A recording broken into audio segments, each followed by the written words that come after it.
Buydu bizim həsrətimiz, indi buna dözmürürəm.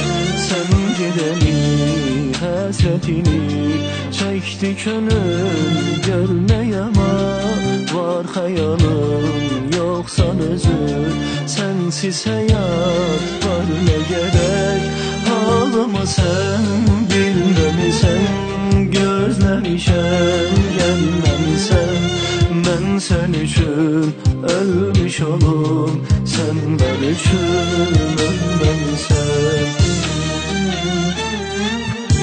Son dəfə deyirəm, yenə sevirəm, mən daha ölürəm. Gəl, əllərimi açıb, quş alıb uçub, mən sənə gəlirəm. Gəl, son dəfə deyirəm, yenə sevirəm, mən daha ölürəm.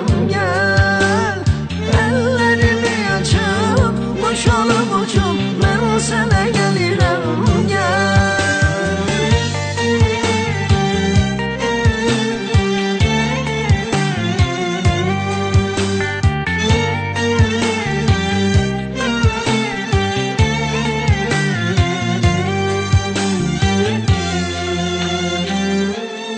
Ayrılığın hökmünə bax, qəm oduna saldı məni. İstəyirəm yağmur olum, bir də döyüm pəncərəni.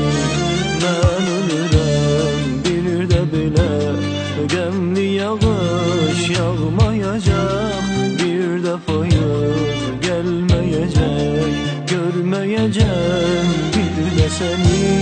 Hardadır o günlərimiz, birgə keçən illərimiz.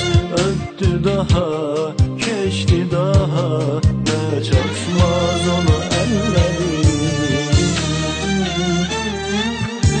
Son dəfə deyirəm, yenə sevirəm, mən daha ölürəm. Gəl, əllərimi açıb, quş alıb uçub, mən sənə gəlirəm. Gəl, son dəfə deyirəm, yenə sevirəm, mən daha ölürəm. Gəl, əllərimi açıb, quş alıb uçub, mən sənə gəlirəm. Gəl, son dəfə deyirəm, yenə sevirəm, mən daha ölürəm. Gəl, əllərimi açıb, quş alıb uçub, mən sənə gəlirəm. Gəl, son dəfə deyirəm, yenə sevirəm.